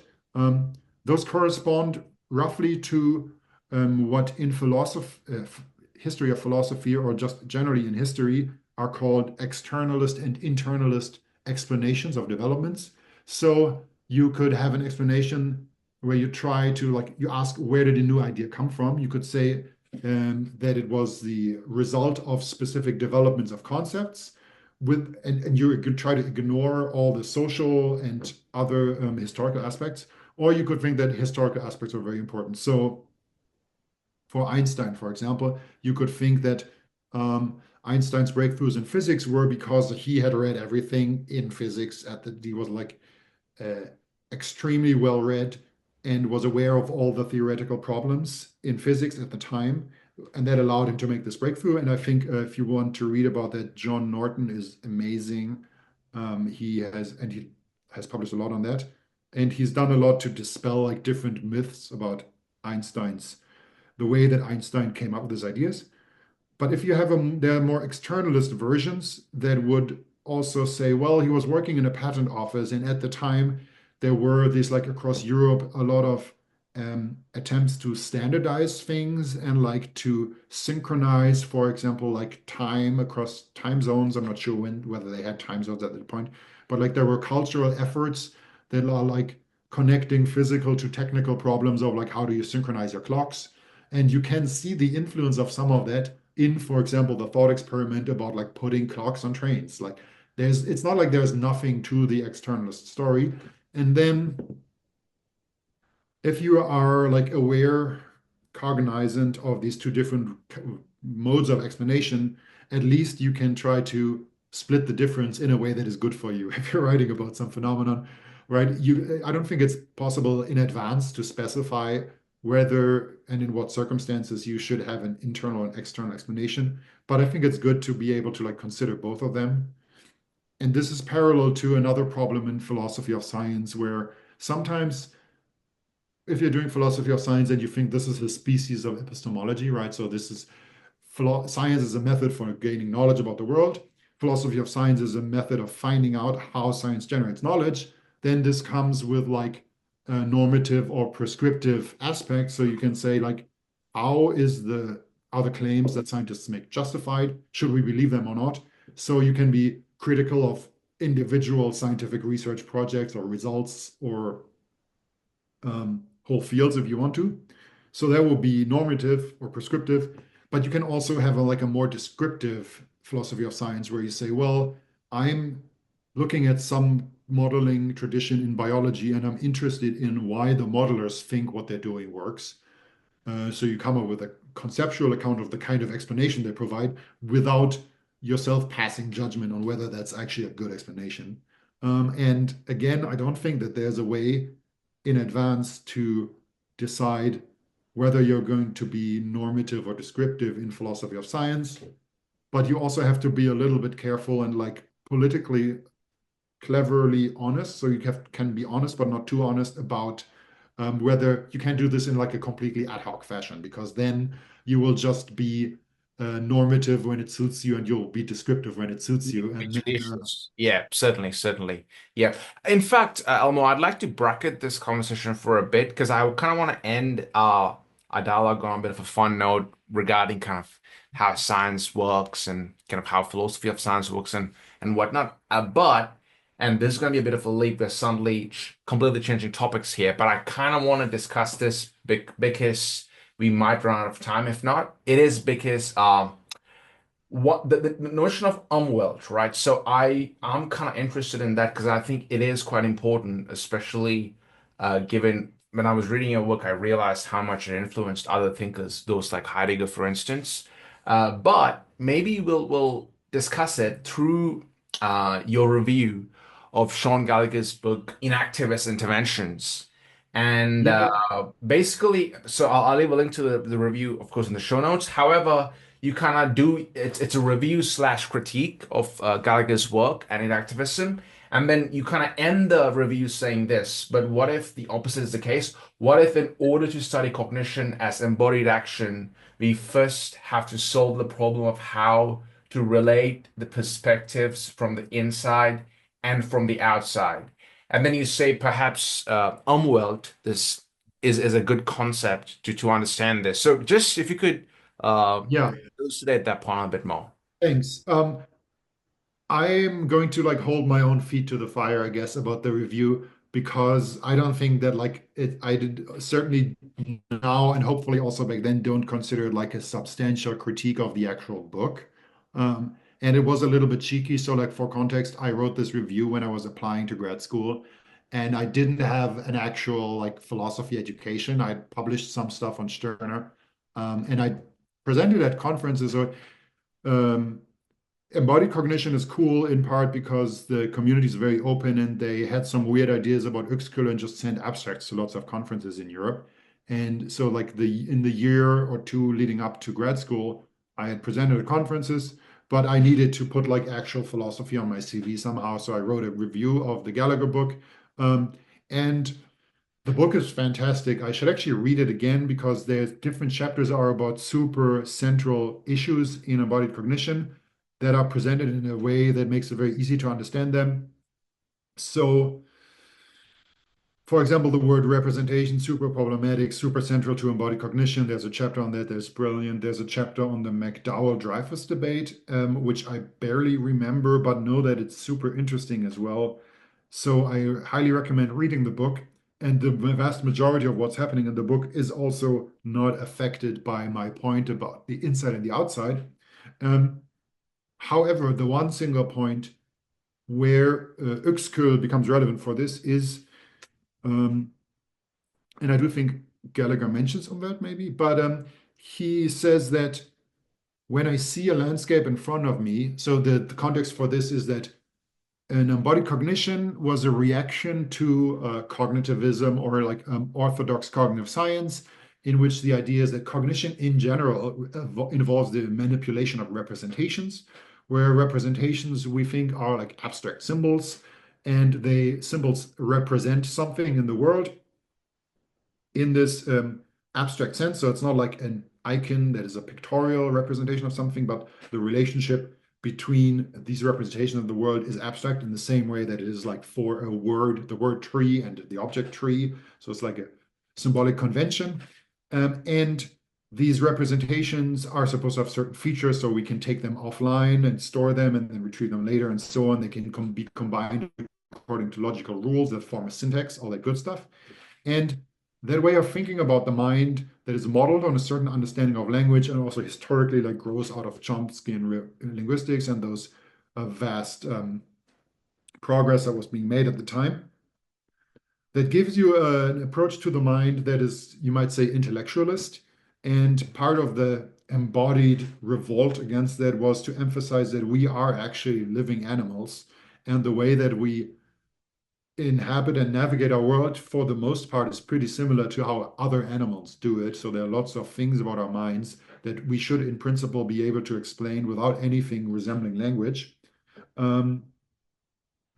That's not a super perfect representation of this historical conflict, but I think it's better than nothing maybe. And the problem with the word representation is that it means different things to different people. So like one aspect of this is that, and this is from Jerry Fodor's review of a Putnam book, where the review is called A Science for Tuesdays, a brilliant read. And there's one paragraph where he says, well, the problem really in philosophy of mind and cognitive science when talking about representations is that people come from epistemology and they think that the role of a representation is to justify a belief. So I have the belief that there's a chair in front of me, and what the representation does, it justifies the belief. And other people think that they come from psychology and they think that the representation is part of an explanation of why I have the belief. So it's part of a causal explanation, not part of an epistemic justification. And this immediately creates completely different job descriptions for the word representation. So there's this distinction between person level and subpersonal level. If you want your belief that there's a chair in front of you to be justified by a representation, like justification is, in one sense, the practice of asking for and giving reasons, right? So if I want to use a representation to justify something, I have to have conscious access to the representation.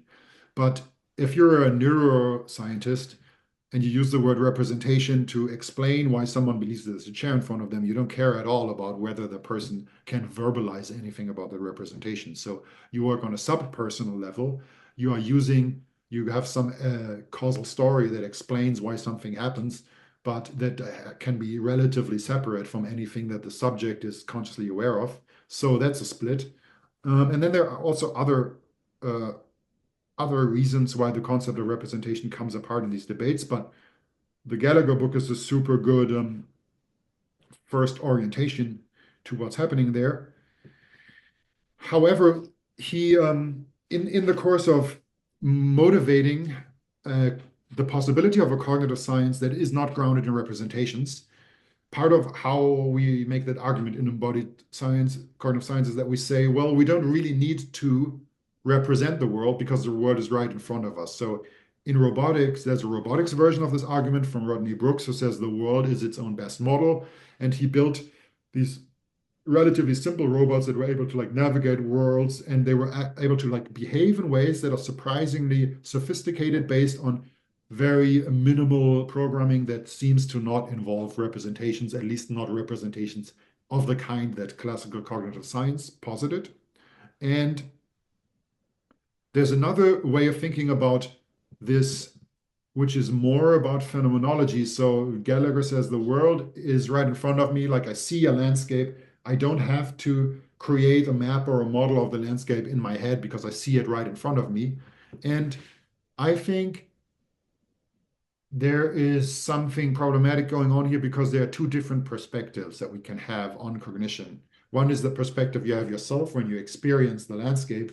The other one is the perspective of the scientist when they're trying to explain the processes that happen in the brain and in the person and in the world that happen at the same time as experience. Like I'm trying to be super agnostic about what the connection between experience and neural processes is. You could say like you're trying to explain the neural dynamics that give rise to experience. I'm fine with that personally. So I think those are two different things, and I think they are getting mixed up in that argument because the only way in which the world is right in front of you, if by that you mean you experience seeing a landscape directly in a kind of an unmediated fashion, that analysis of your subjective experience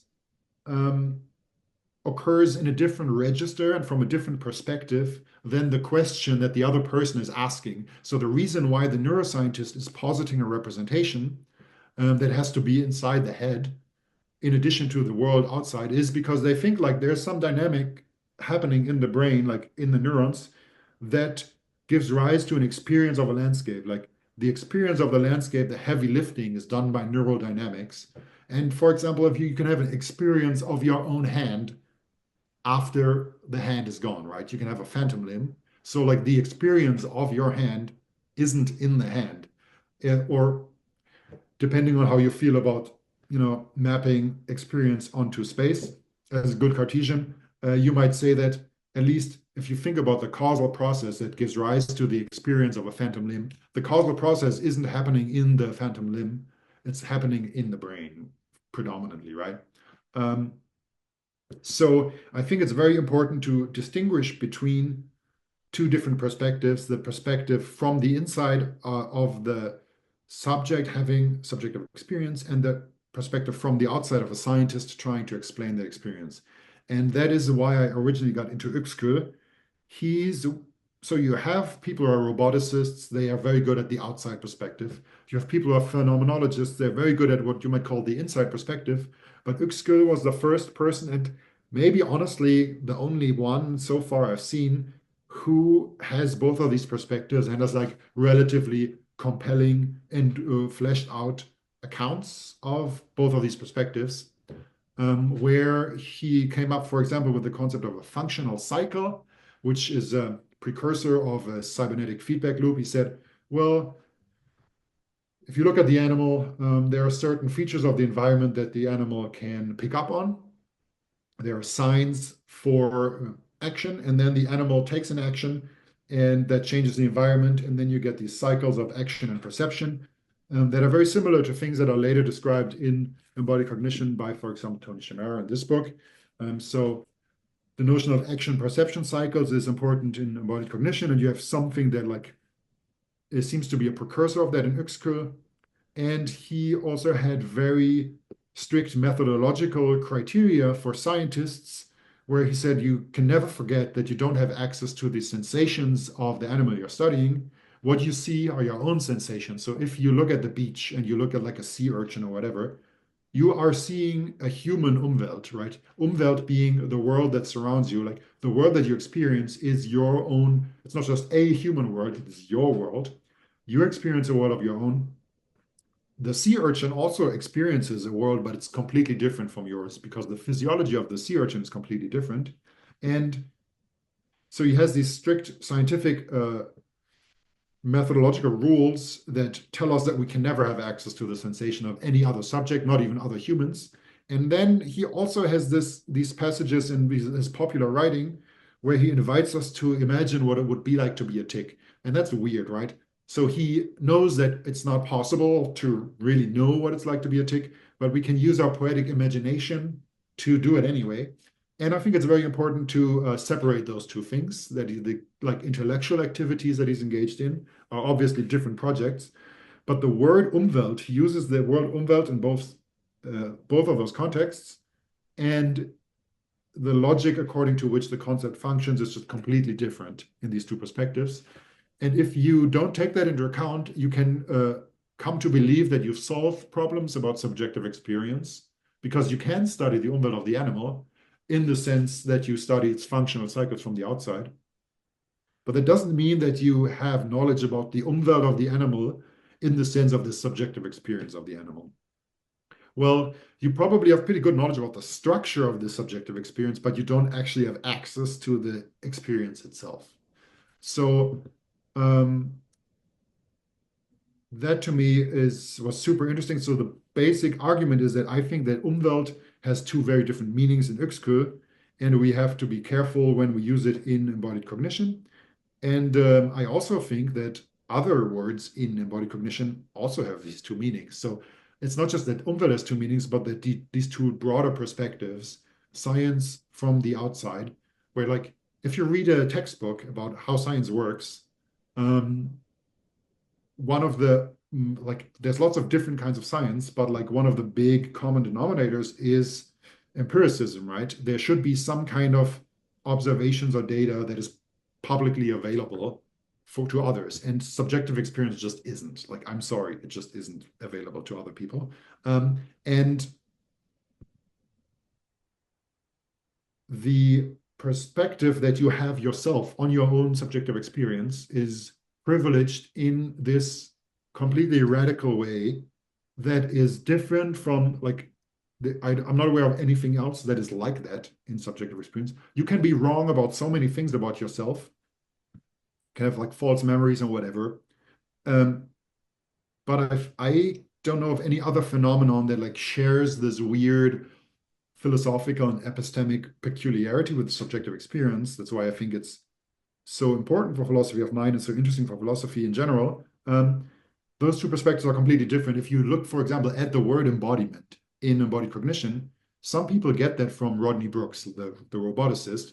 So it's very important if you're a roboticist, you become aware that cognition isn't just like this abstract algorithmic solution to a computational problem, but it's an actual physical problem, right? Like the robot has a certain components and sensors and can like roll around or like walk in certain ways and so on. Maybe it has 6 legs or 2. And all of that makes a huge difference for the cognition that actually has to happen in order for the robot to do its thing. But if you come to embodied cognition from Maurice Merleau-Ponty, what you mean by embodiment is completely different. And a lot of the time when you read embodied, so the cool part about embodied cognition is that you have all these different influences.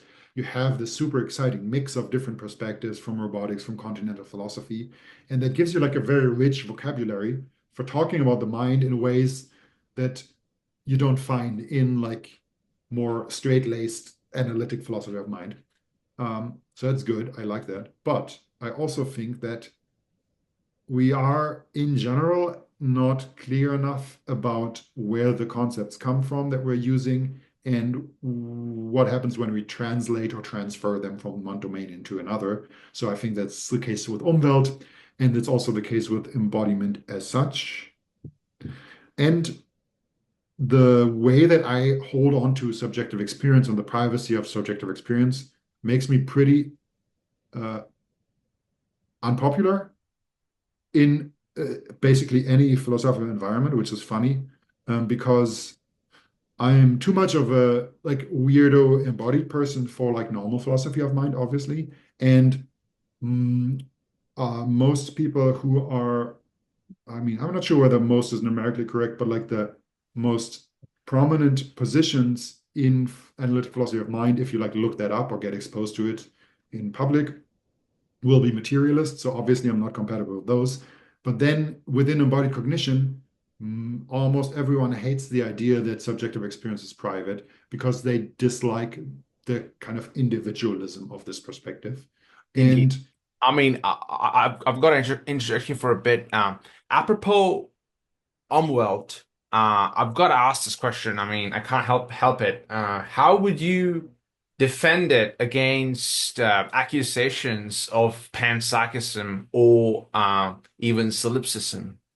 oh yeah, those are good. So panpsychism, why am I not a panpsychist? I don't think we have any reason to believe that like stones have experience. Why would I think that? And there's a nice tie-in here. So this sounds like a digression, but I promise it's related.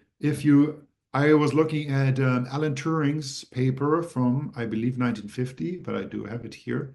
The paper is called Computing Machinery and Intelligence. And he talks about multiple, so that's where he invents the Turing test. Yes, it's from 1950. And he proposes the Turing test as something we should test instead of asking whether machines can think. Like, this is important. There are many misconceptions where people accuse him of trying to answer the questions of whether machines can think with the Turing test. That's not actually what he says.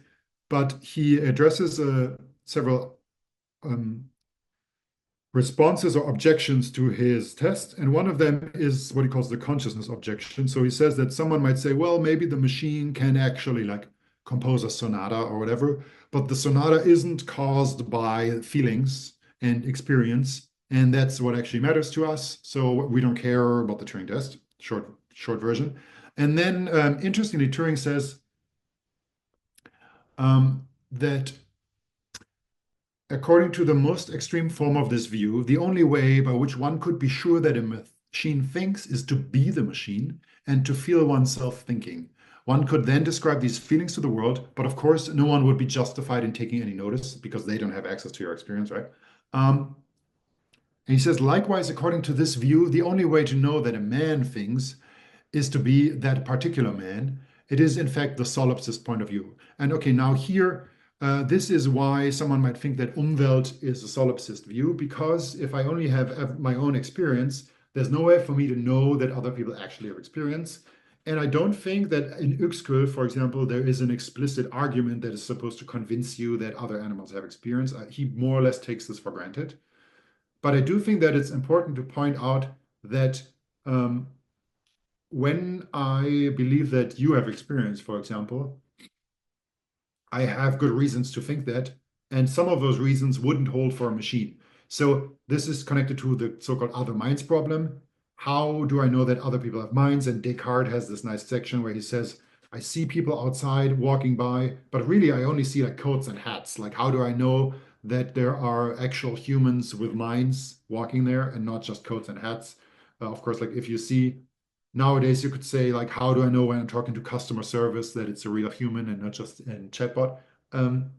And when we make this, sometimes people say, well, it can't be that you only have access to your own mind and then you make an inference about other people having minds, because that inference would be very bad because n equals one, right? So if you only have access to your own mind, then inferential reasoning, inductive reasoning would be bad for knowing that other people have minds because your n equals one. But that's a very narrow view of induction, which is purely enumerative, right? If you think that inductive reasoning only rests on enumerating instances, then there will be a bad judgment. But I don't think that that's the kind of inference we draw when we think that other people have minds. Like, I think that other people have minds because they're extremely similar to me. Like, I'm a biological creature that's super complicated, and in the vast majority of ways, other people are like me, right? They're like not numerically identical to me, but they are super, super similar to me, especially compared to like a stone or a tree or a chair. So I have good reasons to believe that other people have experience. I don't have good reasons. I see zero reason to believe that a stone has experience. And then I might have some reason to think that a sufficiently advanced large language model or other AI system may have experience. Well, that's an interesting question. The thing about panpsychism is that the reason why people believe in panpsychism, as far as I can tell, are like metaphysically motivated. So they say, if some things have experience and others don't, then you have to have some kind of emergence, and we don't like that. We don't like the idea that something radically new, it's not just like a piece of furniture of the world, but like a new category of furniture of the world could emerge. And I'm fine with that.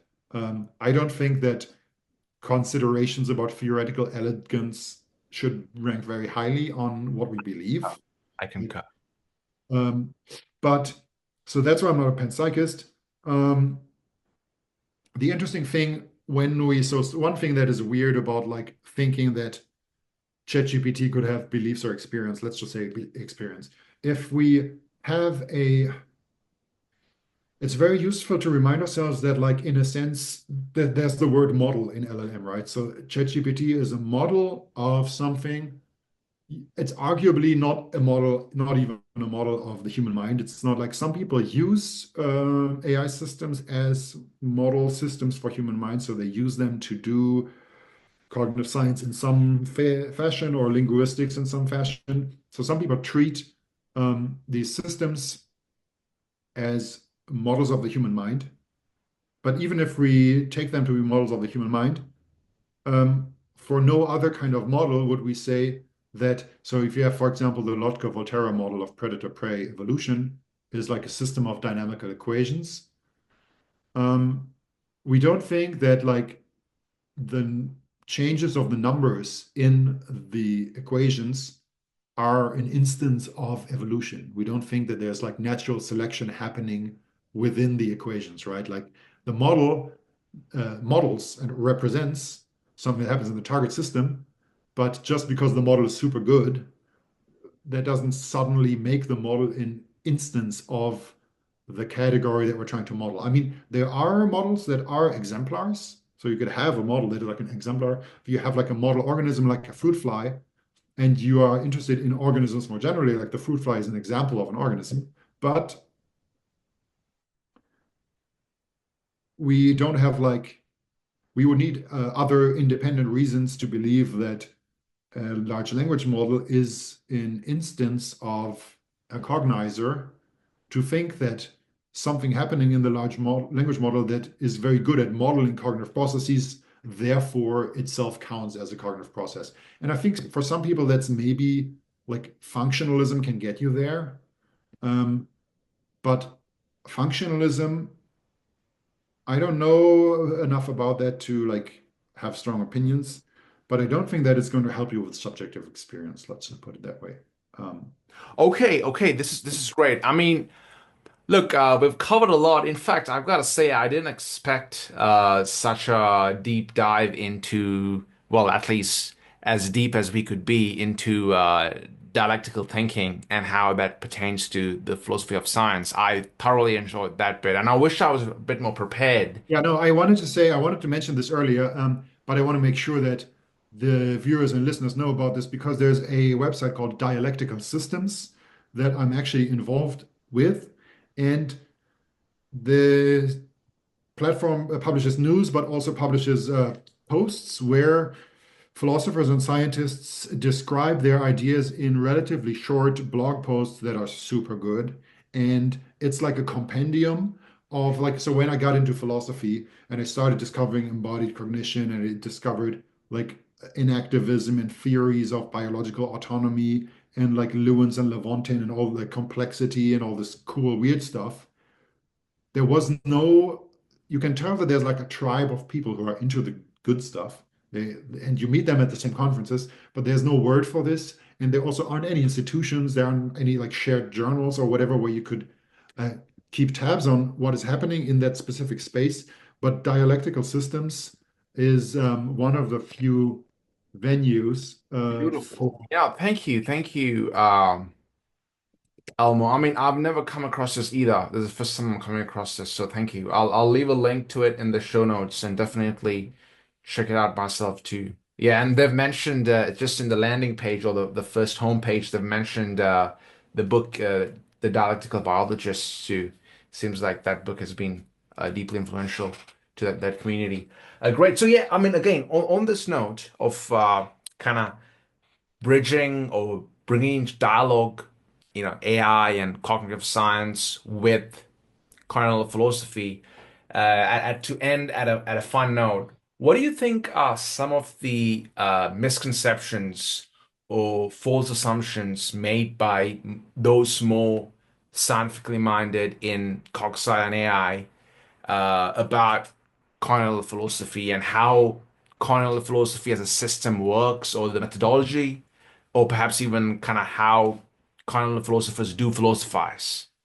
Yeah. So I think one interesting misconception is that if you only talk to philosophers, you might think that you can do philosophy in like a normal way, or you just like sit down and think about stuff, or you can do continental philosophy, which is like you think about stuff but in a super weird way. And then you read like Whitehead's later work, or you read Bergson, or like Deleuze, or something that is both difficult to understand and like maybe seems outlandish to you because if you're like a so you might think that there's like a baseline of doing philosophy where you basically believe what everyone else believes, and you think that like philosophy involves like taking your common sense intuitions and then trying to like systematize all of them, which I don't think is very interesting. But um, there's the misconception that I'm trying to explain is that on the one side of that you have continental philosophy, which is very weird, and on the other side of that you could move towards science, and then you could maybe reject some of your common sense views, but you could like find out what's actually true, and you could like create a philosophy that is just in tune with our best knowledge about the world. And those two things are opposed. My experience has been that um, the average scientist that I've talked to is way more receptive to continental philosophy than the average philosopher of science. So I don't actually like I've read a little bit of Bergson, but I'm not like a Bergson scholar or anything. But the two people I've talked to who are most excited about Bergson were both neuroscientists. One of them has his own lab, and the other one was a grad student who was part of a reading group I was in, and then we read Mind and Memory, I think is the My name. memory, yes, that's his big book. And also, I used to go to the lab meetings of biology lab that studies the sensory ecology of jumping spiders, and I read a paper with them by Hans-Jörg Reinberger where he talks about experimental setups and graphematic spaces, which he gets from Derrida, which is like pretty spicy. Like I would feel, I would be more worried about like bringing that paper to a room full of philosophers and reading it with them than I am about reading it with a room full of scientists. So I think that might be if you are in philosophy and you're worried about combining continental philosophy and science because you think that people will like laugh at you or think you're weird or like not think that this is interesting or useful, just try it out. I mean, and like a lot of people probably won't, but I think it's easier than you might think to find people in the different sciences who are super interested in continental philosophy as well. I So. concur. And especially I think now with this is probably mostly thanks to the internet, there is a lot of cross mingling and intermingling just amongst these disciplines. I mean, yeah, thinkers you'd never think of. Like for instance, I really like the people from the Loop Quantum Gravity crowd, Lee Smolin, Carlo Rovelli. And when you read their physics, I mean, I'm talking here, popular science that they've written to a lay audience, physics books, they're deeply philosophical. I mean, they touch on like Heidegger, Carlo Rovelli speaks of Wittgenstein, Smolin, I think he talks of like Derrida. So they certainly are interested in these thinkers, and I completely agree. And in fact, I think that's good advice. Elmo, this has been lovely. I thought this was a lot more far-ranging than what I expected. And in fact, now I feel like I could have read a bit more on kind of your dialectical thinking to prepare more for this conversation. So hopefully another Yeah, dialogue in the future. But thank you so much. thank you so much for having me. And I actually haven't written about dialectics basically at all. So the stuff that I told you about the McCaffrey paper on localization, those are just notes I have, and I would love to write about it at some point, but that doesn't exist yet. So That'd be great. Well, I mean, I'll just say this: you have a if you want to come and just think out loud and speculate on it, this you have a platform right here. So anytime I'd be up for it. Yeah, thanks a lot, mate. Really appreciate it. thank you so much.